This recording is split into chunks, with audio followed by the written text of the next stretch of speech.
I'm James Calloway, 73, and I need to share something personal, something that changed the way I see love, marriage, and life itself.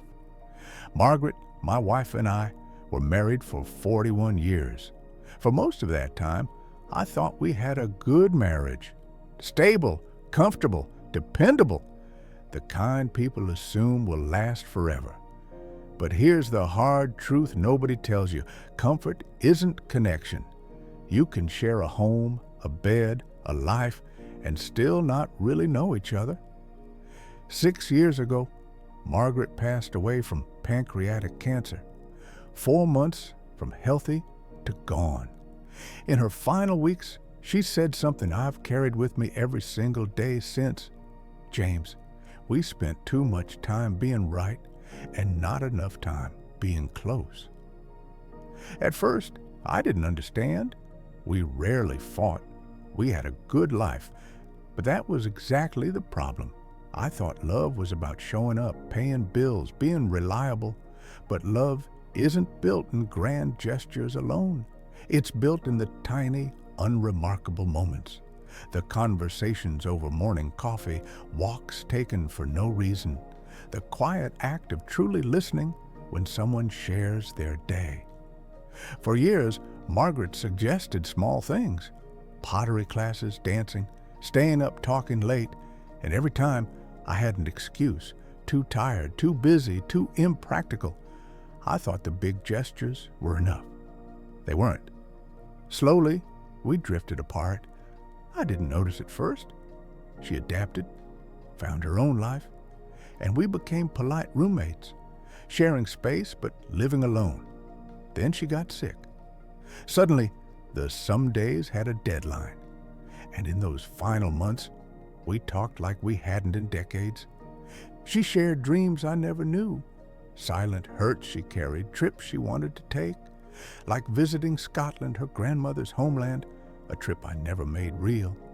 She wasn't angry, just quietly sad. I didn't want you to do it because you had to, she said. I wanted you to want to do it with me. Those words broke me.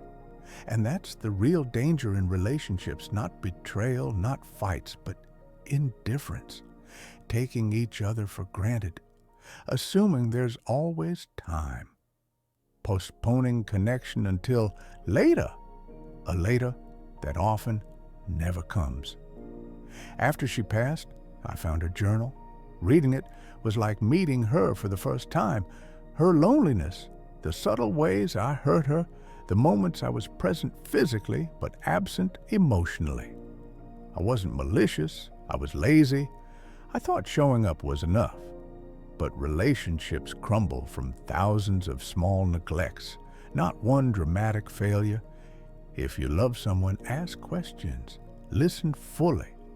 Notice what matters to them. Act on it. Do the small things, the everyday gestures, the things that strengthen connection, because later often never comes. Margaret and I had 41 years together, but I wasted too many being comfortable instead of connected, right instead of close. Love isn't something you feel and forget. It's something you do every single day. It's curiosity, effort, vulnerability, presence, and intentionality. It's noticing what makes your partner's life richer and doing it because it matters to them. On my desk sits a photo of Margaret from our honeymoon. She's laughing in the sunlight, full of hope and dreams. And when I look at it, I see a quiet sadness in her eyes, a sadness I put there through years of neglect. Don't make my mistake. Love intentionally, actively, every day, while you still can. Because one day, like me, you may be left with photographs, journals, and memories, and the weight of realizing what you had and didn't fully appreciate until it was gone. This channel exists for stories like mine, real lives, real mistakes, and real lessons earned the hard way.